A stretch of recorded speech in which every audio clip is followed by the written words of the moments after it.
Tentative de coup d'état des Jeux en Centrafrique. Eh bien, vous n'allez pas le croire, mais il y a eu une tentative de coup d'état en Centrafrique qui a été stoppée. Selon nos sources, un ancien ministre local a été accusé d'être derrière tout ça. Pour les nouveaux, je suis Espoir Katao et ma chaîne est dédiée aux actualités géopolitiques. Si tu viens de la découvrir, abonne-toi pour ne rien manquer de contenu informatif sur les derniers événements politiques. Un like et un commentaire seraient grandement appréciés. Nous proposons aussi des services de montage vidéo. Pour toute demande, contactez-nous à cette adresse Gmail. Plus d'infos en description. Sans plus attendre, plongez dans le vif du sujet. Tentative de coup d'état des Jeux en Centrafrique. Bon, heureusement que les autorités ont réagi à temps et ont réussi à déjouer ce complot. Mais quand même, ça montre que la situation reste tendue dans les pays du président Faustin Archange Touadéra. Faut dire que le pays a connu pas mal de turbulences ces dernières années. Pour ceux qui ne savent pas, la Centrafrique est un pays d'Afrique centrale dont la capitale est Bangui. Ce pays est enclavé, coincé avec plusieurs voisins de taille comme le Tchad, le Soudan et la République démocratique du Congo. C'est vraiment dommage de voir que malgré tous les efforts, la Centrafrique peine encore à trouver sa stabilité politique.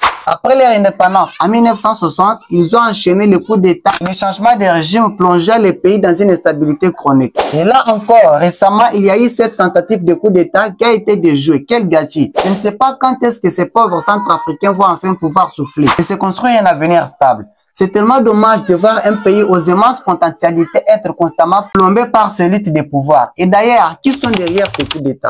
D'accord, on continue.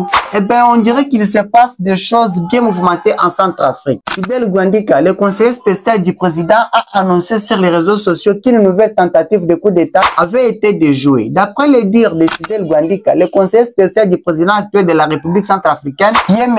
Faustin Archange Touadéra, le principal suspect serait un certain Armel Sayo, un ancien chef rebelle et ancien ministre de la Jeunesse qui possède encore un passeport diplomatique centrafricain. Ah oui, cette histoire devient de plus en plus mouvementée et chaotique. D'après ce que dit Fidel Gwandika, ce Sayo a carrément envoyé une lettre datée du 24 mars depuis la France aux autorités soudanaises. Et dans cette lettre, il leur demanderait carrément leur soutien pour mobiliser les mercenaires dans le but de renverser le gouvernement centrafricain. Franchement, les gars ne mangent pas ces mots. Il va droit au but. Ça montre à quel point il est déterminé à reprendre les pouvoirs même par la force. Je me demande ce qui a bien pu le pousser à en arriver là. Peut-être qu'il est mécontent de la façon dont les choses se passent actuellement en Centrafrique, qu'il pense pouvoir faire mieux. Ou alors c'est juste un opportuniste qui veut profiter du chaos pour essayer de récupérer son ancien poste. Quoi qu'il en soit, c'est du lourd. D'après ce que dit Gwandika, non seulement Sayo a envoyé une lettre compromettante, mais en plus, il a été enregistré en train de parler à un de ses complices. Et dans cet enregistrement, les gars se vantent carrément qu'il a des moyens de renverser le gouvernement centrafricain. Sérieux, ce type n'a vraiment peur de rien. Il se croit tout permis. Apparemment, il se dit même sûr d'avoir le soutien de certains pays pour mener à bien son coup d'état. Je vois d'après ce que dit Gwandika, cette tentative de coup d'état semble plutôt mal embarquée pour Armel Sayo.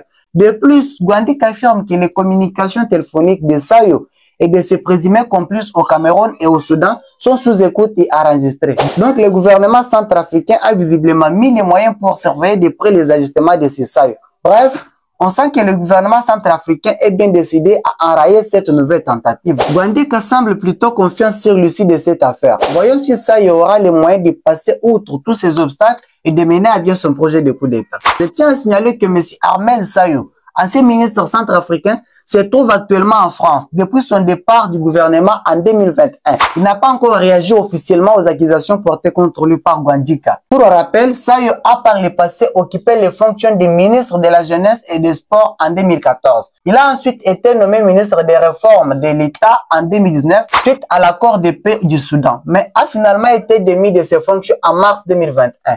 Aujourd'hui, le gouvernement centrafricain l'accuse d'avoir tenté de monter un coup d'état en mobilisant des mercenaires avec le soutien du Soudan. Des enregistrements et une lettre compromettante auraient été dévoilés pour étayer ces accusations. Cependant, Sayo n'a pas encore réagi publiquement à ces accusations. De son côté, le ministre Gwandika semble confiant sur l'échec de cette tentative de déstabilisation, affirmant notamment que le Soudan ne servira pas de base arrière et que les communications de Sayo sont sous surveillance. Voilà, c'était tout pour cette vidéo. N'hésitez surtout pas à me dire ce que vous en pensez dans les commentaires. Je suis toujours curieux d'avoir vos avis. En attendant, on se retrouve très vite pour une nouvelle vidéo. Peace out.